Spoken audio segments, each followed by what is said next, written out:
Hello friends, welcome to Enjoy Physics YouTube and WordPress channel.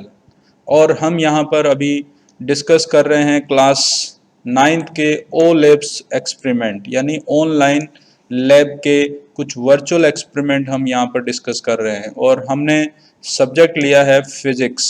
तो physics के जितने भी एक्सपेरिमेंट यहाँ पर क्लास 9 से रिलेटेड हैं और सीबीएसई के सिलेबस के अकॉर्डिंग है, उन सारे एक्सपेरिमेंट्स को हम यहाँ पर डिस्कस करेंगे। इसके लिए एक इंट्रोडक्टरी वीडियो पहले मैंने बनाया था जिसमें ये बताया गया था कि किस तरह से ये एक्सपेरिमेंट्स काम करते हैं, किस तरह से आप ओ लैब की वेबसाइट पर जाकर ये सारे एक्सपेरिमेंट्स कर सकते हैं। और जितने भी एक्सपेरिमेंट्स दूसरे बनेंगे उसका प्लेलिस्ट आपके साथ यहाँ पर शेयर कर दिया जाएगा, जिसको आप डिस्क्रिप्शन बॉक्स में देख सकते हैं। और आई बटन पर आप, अगर आपने इंट्रोडक्टरी वीडियो नहीं देखा है या इससे पहले के वीडियो अगर नहीं देखे हैं तो आई बटन प्रेस करके आप देख सकते हैं।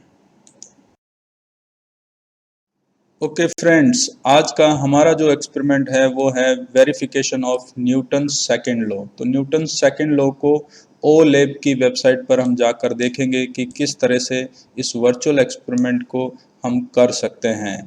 और भी इससे रिलेटेड जितने भी वीडियो होंगे उसके नोटिफिकेशन आपको बार बार मिल जाएंगे। इसके लिए आप इस वीडियो को सब्सक्राइब ज़रूर कर लें। चलिए देखते हैं कि ये एक्सपेरिमेंट ओ लैब वेबसाइट पर किस तरह से हम परफॉर्म कर सकते हैं।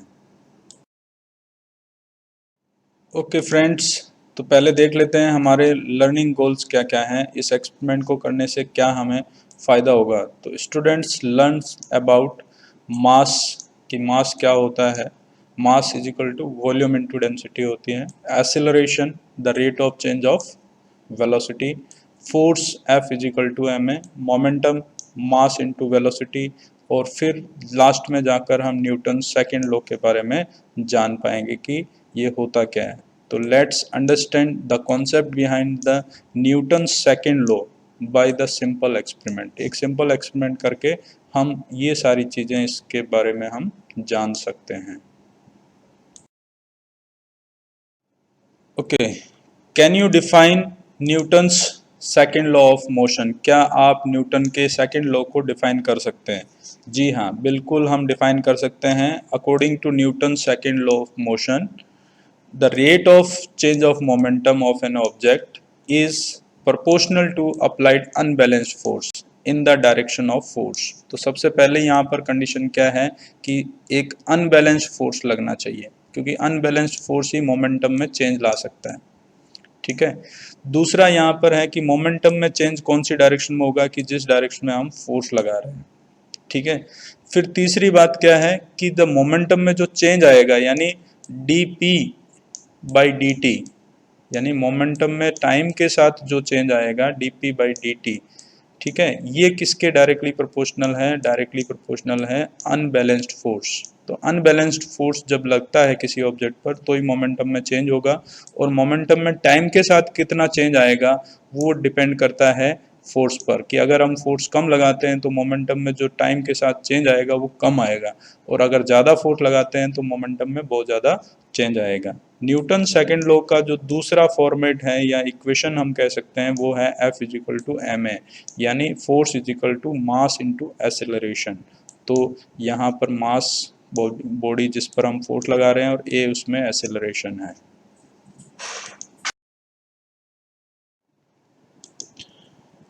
Okay, what will happen if a body is subjected to multiple forces at a same time. यानी क्या होगा जब एक बॉडी पर हम बहुत सारे फोर्सेस एक ही साथ लगाते हैं, एक समय लगाते हैं।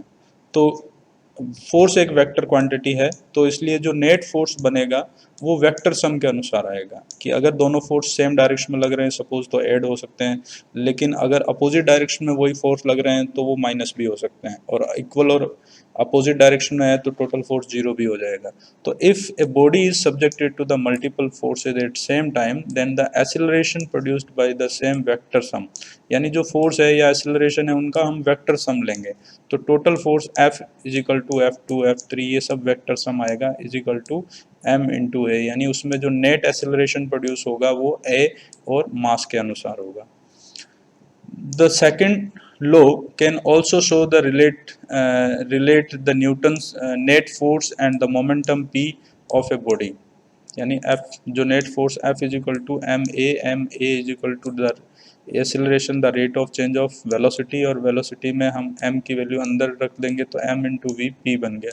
तो that means the net force is equal to the rate of change of momentum, जो कि न्यूटन सेकेंड लॉ का जो स्टेटमेंट है कि the rate of change of momentum is directly proportional to net unbalanced force.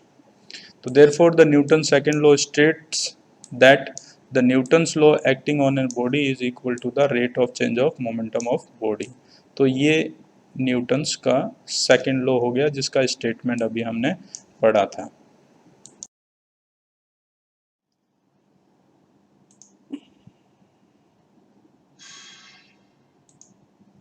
Okay, now we are going to discuss how does momentum affect the net force. अब ये एक सोचने की बात है कि मोमेंटम जो है वो फोर्स को कैसे अफेक्ट करता है, ये हम यहाँ पर डिस्कस करेंगे. तो होता क्या है कि जब हम किसी भी ऑब्जेक्ट पर फोर्स लगाते हैं तो क्या होता है, जब अनबैलेंस्ड फोर्स लगाएंगे तो ऑब्जेक्ट के वेलोसिटी में चेंज आएगा, और वेलोसिटी में चेंज आने से मोमेंटम में चेंज आता है, क्योंकि momentum is equal to P is equal to आपका होता है एम इंटू वी, यानी मास इंटू वेलोसिटी. ठीक है, तो वेलोसिटी में अगर चेंज आएगा तो मोमेंटम में चेंज आएगा. So it concluded that the force is necessary to change the momentum, यानी किसी भी ऑब्जेक्ट का मोमेंटम चेंज करना है तो फोर्स तो लगाना ही पड़ेगा, and depends on the rate of change of momentum is changed. तो वो मोमेंटम अब जो है जिस डायरेक्शन में हम फोर्स लगाते हैं उसी डायरेक्शन में ऑब्जेक्ट के मोशन होता है, तो उसी डायरेक्शन में मोमेंटम में चेंज होगा, और जितना ज़्यादा फोर्स लगाएंगे मोमेंटम में ज़्यादा चेंज आएगा, यानी स्पीड में ज़्यादा चेंज आएगा. तो इसका मतलब क्या होता है कि फोर्स जो होता है, यानी the rate of change of momentum is directly proportional to applied force. तो जितना ज़्यादा हम फोर्स लगाएंगे उतना ही मोमेंटम में ज़्यादा चेंज आएगा. ठीक है, ये न्यूटन की सेकंड इक्वेशन है न्यूटन्स मोशन की. तो उससे भी हम यहाँ पर देख सकते हैं कि अगर इनिशियली ऑब्जेक्ट अगर पहले से रेस्ट में है तो u इज इक्वल टू हमने 0 ले लिया, तो आपकी इक्वेशन ये बन गई, एंड देन एक्सेलरेशन उसमें जो प्रोड्यूस होगा वो इस तरह से प्रोड्यूस होगा. अब हम डिस्कस कर रहे हैं कि इसमें मटेरियल क्या क्या चाहिए, है ना. तो एक्सपेरिमेंट करने के लिए मटेरियल आपको चाहिए. इसमें ये एक पूरा सेटअप यहाँ पर दिखाया गया है जिसमें एक पूरी वुडन टेबल है आपके पास, जिस पर एक वुडन की जो है कार्ट यहाँ पर लगी हुई है. इसको हमने स्ट्रिंग की हेल्प से, यहाँ पर एक पुली है और नीचे जो है इस पर कुछ वेट लगाएंगे, क्योंकि ये जो वेट है ये इसको नीचे की तरफ स्ट्रिंग को मूव करेगा, तब ये ट्रॉली जो है वो इस डायरेक्शन में मूव करेगी. लेकिन ट्रॉली बहुत ज़्यादा दूर ना चले जाए इसके लिए यहाँ पर एक ब्लॉकेट लगाया गया है, यानी इसको रोकने के लिए कि भाई इतना ही रुक जा. ठीक है, ताकि हम ये डिस्टेंस भी हम मेजर कर सकते हैं, ये टाइमिंग वगैरह ये सारा सब कुछ मेजर करके हम न्यूटन के सेकंड लॉ जो लॉ को एक्सपेरिमेंटली यहाँ पर देखने वाले हैं. ओके, अब जब हम एक्सपेरिमेंट करने जा रहे हैं, जो एक्सपेरिमेंट हम करने जा रहे हैं, जो सिमुलेशन हम परफॉर्म करेंगे, तो वहाँ पर उसका क्या प्रोसीजर रहेगा वो हम यहाँ पर डिस्कस कर रहे हैं. तो यहाँ पर आपको 3 एनवायरनमेंट मिलते हैं इस एक्सपेरिमेंट में, कि अर्थ का एनवायरनमेंट है, यूरेनस का है और जुपिटर का है. यानी आप अलग अलग प्लैनेट्स पे जाकर अगर इस एक्सपेरिमेंट को करेंगे तो वहाँ की जो ग्रेविटी है जी की वैल्यू अलग अलग होगी सबके लिए. तो आप अलग अलग एनवायरनमेंट के लिए एक्सपेरिमेंट कर सकते हैं कि अगर हम जुपिटर पे जाकर अगर इस एक्सपेरिमेंट को करते तो क्या होता. तो आप वो एनवायरनमेंट सबसे पहले सेलेक्ट एनवायरनमेंट में सबसे पहले आपको एनवायरनमेंट सेलेक्ट करना है. जनरली आप स्टार्ट करेंगे अर्थ से और फिर आप यूरेनस और जुपिटर पे जाकर ये एक्सपेरिमेंट कर सकते हैं. दूसरा है select the desirable vertical mass. Vertical mass जो आप पुली में देख रहे थे नीचे इस तरह से मास यहाँ पर लगा हुआ था, तो वो मास m2 है, उसको आप जितना चाहें उतना सेलेक्ट कर लें. फिर कार्ट का मास जो कार्ट के साथ जो अटैच था वो मास m1 है. Select the desirable distance to move. आपने देखा होगा कि जो ट्रॉली थी और ट्रॉली के आगे एक हमने ब्लॉक लगा दिया था कि वो उसको कहाँ तक मूव करना है, तो ये डिस्टेंस भी हम सेलेक्ट कर सकते हैं. नाउ क्लिक फोर्थ पार्ट जो आपका है, now click on start button to start experiment. फिर आपको स्टार्ट बटन करना है और उसको एक्सपेरिमेंट को स्टार्ट कर देना है। Fifth observation the time and notice, वहाँ पर एक टाइमर लगा होगा तो उस टाइमर से आप टाइम नोट कर सकते हैं कि पुली को यहाँ से यहाँ तक आने में कितना टाइम लगा है। सिक्स्थ है using the time and distance calculate the acceleration, तो अभी हमने एसेलरेशन का एक फॉर्मूला देखा था तो उससे हम एसेलरेशन की वैल्यू फाइंड आउट कर लेंगे। ऑल्सो फाइंड द M2G हम फाइंड आउट कर लेंगे और M1 plus M2 as separately, तो दोनों का हम ये सारी चीज़ें कैलकुलेट करके hence Newton second law is verified, यानी उससे हम ये सारी कैलकुलेशन करेंगे तो हमें न्यूटन का सेकेंड लॉ जो है वो मिल जाएगा। तो इसके लिए आपको सबसे पहले कहाँ चलना होगा, सिमुलेशन पर। तो हम वेबसाइट ओपन करते हैं और सिमुलेशन पर हम डायरेक्ट पहुँचते हैं। ओके तो अब आप देख सकते हैं कि हम वेबसाइट पर आ गए हैं और ये सिमुलेशन टैब को हमने इसी एक्सपेरिमेंट के लिए ओपन किया है और आपको ये पूरा एक्सपेरिमेंटल सेटअप यहाँ पर दिखाई दे रहा है। तो अब सबसे पहले देखिए सेलेक्ट एनवायरनमेंट, आपको एनवायरनमेंट सेलेक्ट करना है। उसकी ग्रेविटी यहाँ पर दे रखी है क्योंकि जो वेट होता है वो mg होता है तो g पर डिपेंड करता है। अर्थ की ग्रेविटी 9.8 मीटर पर सेकेंड है, यूरेनस की है, जुपिटर है और मून की भी यहाँ पर आपको ग्रेविटी मिल जाती है। तो आपको सबसे पहले एनवायरनमेंट सेलेक्ट करना है तो हम अर्थ को सेलेक्ट कर लेते हैं। फिर है मास ऑफ कार्ट M1 यानी 50 kg से स्टार्ट होता है और 500 ग्राम तक आप इसको कर सकते हैं। Then mass of cart M1 is equal to 50 gram से स्टार्ट होता है और ये 500 ग्राम तक होता है, तो आप इसको किसी भी तरीके से आप सेलेक्ट कर सकते हैं। हम सबसे पहले इसको 100 से शुरुआत करते हैं, ठीक है। और वर्टिकल जो मास है इसको हम 50 ग्राम से स्टार्ट करते हैं। और ट्रैवल डिस्टेंस जो है ये वाली हम यहाँ पर चेंज कर सकते हैं कि ये स्टॉपर अपने आप चेंज हो जाएगा। तो 200 है, 250 है, इस तरह से ये भी 500 सेंटीमीटर तक चेंज होता है। तो हम पहले सबसे पहले 200 सेंटीमीटर ही लेके चलते हैं। अब देखिए कि आ गया स्टार्ट बटन और नीचे जो है यहाँ पर आपको टाइमर दिखाई दे रहा है जिसमें M यानी मिनट है, S फॉर सेकेंड और मिली सेकेंड, यानी अगर इसमें और भी कुछ फाइन रीडिंग लेनी है हमें तो हम इसमें ले सकते हैं। और फिर यहाँ पर एक ग्राफ भी आपको डिस्टेंस टाइम ग्राफ भी यहाँ पर मिलेगा। तो ये रीडिंग हम नोट करते जाएंगे और फिर इसको वेरीफाई करेंगे। तो पहली रीडिंग आपने सब नोट कर ली होगी कि M1 हमने क्या लिया है, M2 हमने क्या लिया है और डिस्टेंस हमने 200 सेंटीमीटर लिया है। तो चलिए एक बार स्टार्ट पर क्लिक करके देखते हैं क्या होता है।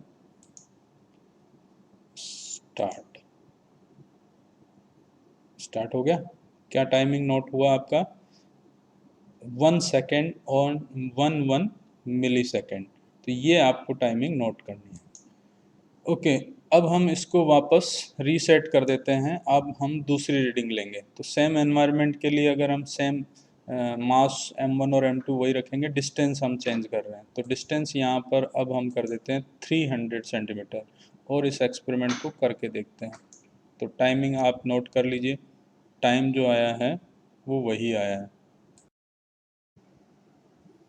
चलिए अभी हम सेकंड रीडिंग लेते हैं और M1 की वैल्यू हम ले लेते हैं 200, M2 की जो वैल्यू है वो ले लेते हैं हम 400 एंड डिस्टेंस हम ले लेते हैं 500 सेंटीमीटर और स्टार्ट करते हैं। देखिए टाइम नोट करिए तो 1 सेकेंड और 24 मिली सेकेंड ये इसकी वैल्यू आ गई।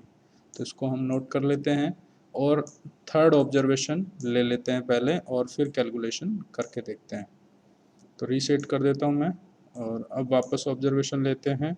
एक ऑब्जर्वेशन हम ऐसे ही ले लेते हैं, ये 50 ग्राम ले लिया मैंने, M2 भी 50 ग्राम ले लिया और डिस्टेंस जो है वो 500 सेंटीमीटर ले लिया। अब स्टार्ट करते हैं टाइमिंग और ये टाइमिंग हो गया 1 सेकेंड 43 मिली सेकेंड। तो ये हमने यहाँ पर इसको नोट कर लिया है। अब हम इसकी कैलकुलेशन करके देखते हैं कि ये वैल्यू किस तरह से हम इसको वेरीफाई करेंगे न्यूटन्स लॉ को।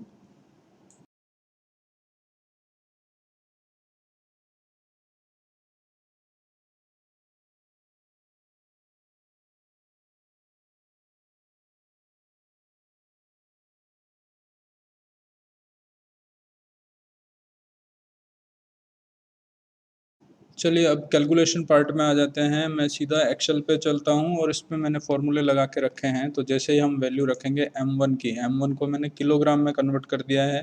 जो 100 सेंटीमीटर था वो हमारा 0.1 किलोग्राम हो गया, और जो हमारा 50 ग्राम था वो 0.01 किलोग्राम हो गया। अब m1 और m2 यहाँ पर ऐड हो चुके हैं दोनों इसमें यहाँ पर, और यहाँ डिस्टेंस हमने जो 200 सेंटीमीटर ली थी वो मीटर में कन्वर्ट करके 2 लिख दिया, और टाइम को हमने सेकंड में कन्वर्ट कर लिया है, और ये टाइम का स्क्वायर आ गया यानी टी स्क्वायर। अब ए की वैल्यू हमने यहाँ पर फॉर्मूला हमने यहाँ पे ऊपर लगा रखा है कि ये फॉर्मूला जो है था आपका ए इज इक्वल टू 2s/t²। तो उससे हमने ये कैलकुलेट कर लिया। तो F1 जो होता है वो F1 होता है m2 × g। तो ये वैल्यू आ गई आपकी 0.49। ये वैल्यू यहाँ से आई, और F2 की वैल्यू जो है वो m1 + m2 इंटू एसिलरेशन जो हमने यहाँ पे कैलकुलेट किया है, तो उससे कैलकुलेट हुआ है। अब ये F1 और F2 ये दोनों वैल्यू इक्वल आनी चाहिए अगर हम सही से इसको वेरीफाई करते हैं। तो आप देख सकते हैं कि जो एक्सपेरिमेंट के अनुसार अगर हम ये वैल्यूज़ कैलकुलेट करते हैं तो ये स्लाइटली डिफरेंट आ रही है, बट ये एक्चुअली एक दूसरे के इक्वल आनी चाहिए। ये न्यूटन्स का लॉ है, ठीक है। तो यानी यहाँ पर कुछ टाइमिंग में या किसी में भी थोड़ा बहुत जो, क्योंकि ये सिमुलेशन है बिल्कुल एक्यूरेट एक्सपेरिमेंट नहीं है, तो उसमें टाइमिंग में हो सकता है कुछ थोड़ा बहुत मिस्टेक रहा होगा, उस वजह से ये दोनों वैल्यू मैच नहीं कर रही है, अदरवाइज ये मैच करनी चाहिए। इसी तरह से हमने दूसरी जो ऑब्जर्वेशन लिया है उसमें 0.2 और 0.4 m1 और m2 ले लिया हमने, और फिर डिस्टेंस 500 सेंटीमीटर लिया तो 5 मीटर हो गया। फिर टाइमिंग, और इस तरह से हमने इसको कैलकुलेट किया तो f1 और f2 की वैल्यू यहाँ पे भी डिफर आई है। और थर्ड ऑब्जर्वेशन अगर हम देखते हैं तो उसके लिए भी हमने यहाँ पर कैलकुलेशन की है, और ये वैल्यू भी थोड़ी सी डिफर आई है। इसका मतलब कि ये जो सिमुलेशन जो हमें दिया गया है उसमें कहीं ना कहीं टाइमिंग में जो कैलकुलेट हो रही है उसमें थोड़ा बहुत डिफरेंस है, बिल्कुल एग्जैक्ट मैच नहीं कर रही है। अगर ये पूरा एकदम सही होता तो ये दोनों वैल्यू F1 और F2 इक्वल हो जाती है। तो क्योंकि जो हम एक्सपेरिमेंट कर रहे हैं उसमें जो पुली नीचे की तरफ जो वेट लगा हुआ है वो ऊपर जो हॉरिजेंटल सरफेस पे रखी गई ट्रॉली को खींच रहा है, तो दोनों पर लगने वाले फोर्सेस क्या होने चाहिए थे, इक्वल होने चाहिए थे।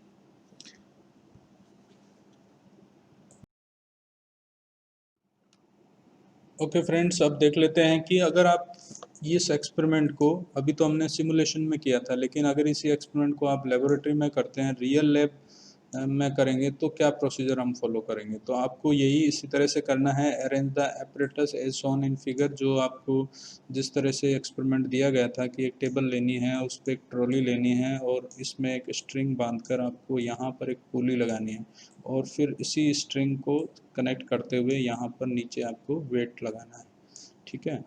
Suitable mass is hang to the weight hanger. Release the weight of the mass weight hanger. Start the timer. Record timer. आपको एक स्टॉप वॉच चाहिए इसको रिकॉर्ड करने के लिए। डिस्टेंस आप कितनी यहाँ से यहाँ तक मूव कर रही है वो डिस्टेंस आप कैलकुलेट करेंगे। फिर आप इसमें एसिलरेशन कितना प्रोड्यूस हुआ ट्रॉली में वो फाइंड आउट करने के लिए आप यहाँ पर जो डिस्टेंस ट्रेवल हुई 2s/t² है ये, तो इसको कैलकुलेट करेंगे। फिर आप कैलकुलेट करेंगे m2g। ये m2g तो आपका यहाँ वाला है, ये फोर्स आपको रिप्रेजेंट करेगा m2g, और इसमें जो ये फोर्स प्रोड्यूस हो रहा है ये m1 + m2 × a होगा। तो ये दोनों वैल्यू जो है वो मैच करनी चाहिए। तो इस तरह से आप न्यूटन्स सेकंड लॉ को वेरीफाई कर सकते हैं।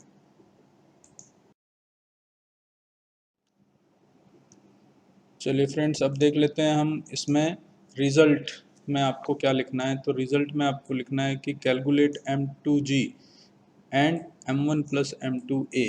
ये दोनों हम कैलकुलेशन में पहले कैलकुलेट करेंगे। It is found that to be the same, यानी ये वैल्यू इक्वल आनी चाहिए। लेकिन आप एक्सपेरिमेंट करते हैं कुछ वेरिएशन आ सकता है, तो 5 से 10% की एरर प्लस माइनस में एक्सेप्टेबल है। Hence the Newton second law of motion is verified. तो हम ये कह सकते हैं कि भाई अगर ये दोनों फोर्सेस बराबर आ जाते हैं तो न्यूटन का जो सेकंड लॉ है वो वेरीफाई हो जाता है।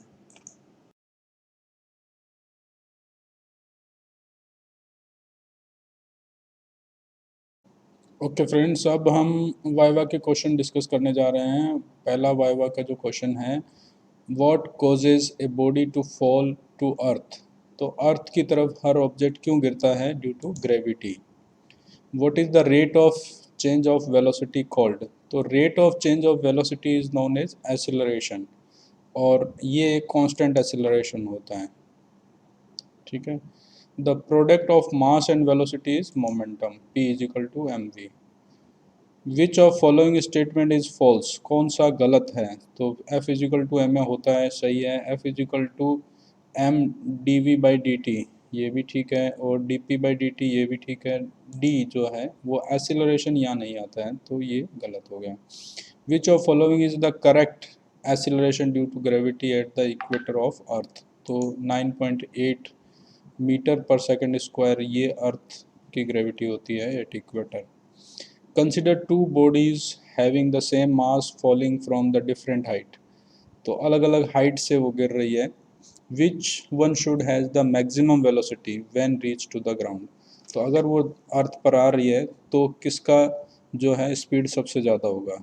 तो जो ज़्यादा डिस्टेंस से गिर रहा है, क्योंकि जितनी ज़्यादा गिरेगी उतना ही उसका एक्सेलरेशन बढ़ता जाएगा, स्पीड उसकी बढ़ती जाएगी। तो हाईएस्ट मास नहीं होगा, लीस्ट मास नहीं होगा, बोथ नहीं होगा। डी आंसर होगा, one falling from the highest wait, highest height. What is the mass of attraction between the two heavenly bodies called? तो दो heavenly object के लगने वाला जो force है, that is the gravitational force. When there is no external force acting on the system, total linear momentum is conserved. तो ये law of conservation of momentum है। When a body move over a frictional surface, its acceleration, तो friction के कारण acceleration जो होता है वो डिक्रीज हो जाता है, तो decrease with increase in friction. What causes a vehicle to move?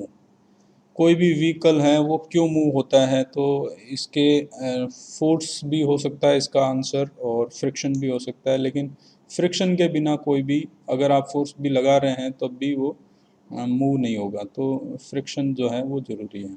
What is the result when the brakes of a vehicle are suddenly applied? अगर आप ब्रेक लगाते हैं तो क्या होता है? उसकी डी एसिलरेटिंग व्हीकल, यानी उसकी स्पीड कम होती है। From the mass of, consider mass of bricks is 100 grams, how much force is needed to lift 10 bricks individually? अगर 10 ब्रिक्स को अगर हम ले जाते हैं तो F is equal to M A से आप कैलकुलेट कर सकते हैं। F is equal to M G से करेंगे, वेट है यहाँ पर, तो जी 9.8 है, और 100 अगर ग्राम है, पहले किलोग्राम में इसको कन्वर्ट करना पड़ेगा, तो 0.1 यहाँ से आ जाएगा, इंटू 10 यानी 1 हो गया, 9.8 न्यूटन। ठीक है, ये आंसर हो सकता है, लेकिन इसमें आप अगर सेलेक्ट करेंगे ना तो ये 980 न्यूटन दिखा रहा है करेक्ट आंसर, तो हो सकता है ये क्वेश्चन जो थोड़ा यहाँ पर आंसर में इसमें प्रॉब्लम हो। What is the statement of Newton's law? तो न्यूटन्स लॉ का जो स्टेटमेंट है ये सारे हो सकते हैं, all of these. In uniformly accelerated motion what is the shape of displacement time graph? तो ये पैराबोलिक शेप होगा। What is the unit of force? तो फोर्स होता है न्यूटन, न्यूटन का मतलब F is equal to M A होता है, तो एम का तो हो गया किलोग्राम, और ए का हो गया मास, मीटर पर सेंटीमीटर, मीटर पर सेकंड स्क्वायर। तो आपका आंसर जो होगा वो बी सही है, kilogram into metre into second inverse square. ठीक है, तो इस पर अब आप सबमिट बटन दबाएंगे, तो सबमिट बटन दबाते ही ये आपके आंसर्स यहाँ पर आपको रिफ्लेक्ट हो जाएंगे।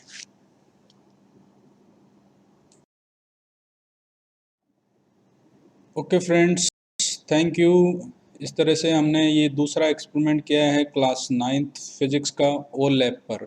तो ओ लैब पर और भी और बहुत सारे एक्सपेरिमेंट्स हैं जो हम करेंगे, तो आप इस चैनल को सब्सक्राइब कर लीजिए ताकि आपको जैसे ही नया वीडियो आएगा आपको नोटिफिकेशन मिल जाएगा। और दूसरा आई का बटन है, अगर पहले के जो वीडियो यहाँ पर बने हुए होंगे या डिस्क्रिप्शन में आपको एक और लिंक मिलेगा, तो वहाँ पर भी आप देख सकते हैं कि और कौन से एक्सपेरिमेंट्स जो हैं पहले के वीडियो इस पर बने हुए हैं। तो thank you, thank you once again, बहुत बहुत धन्यवाद, थैंक यू वंस अगेन।